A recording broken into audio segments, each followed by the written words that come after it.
Yan ko lang yan.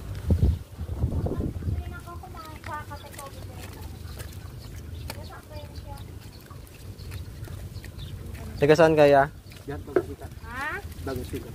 Ha? Bagong sikat lang daw. Ano sikat? Doon sa may talipapa doon. Hindi ko rin nagano doon. May mga alaga. Ano ka ng anak mo? Saan yung mga manukan mo ya?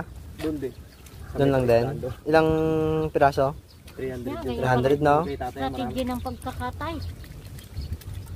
Ganyan pala yan. Daw ginalamas mo lang ha. Saka minuto lang ha kanina sa.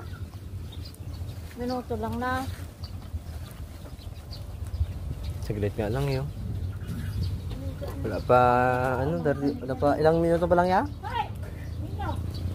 Bago mag-gun ito. Kaya ko mga alas 12 nga eh. Tapos na eh. Pero baka isang oras, baka isang oras mo lang ang dalihin niya eh.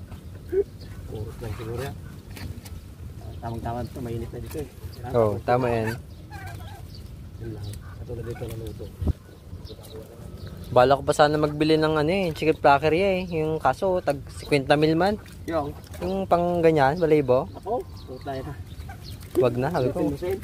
Oo. Ganun din yan, tutubog mo rin. Kasi minsan... Pag naluto din yan, hindi mo na maano yun doon. At saka pangit ang manok sa ganon. Lamog. Lamog-lamog yun, no? Yung parang sugat-sugat. Oo. Wait lang ha. Lamog.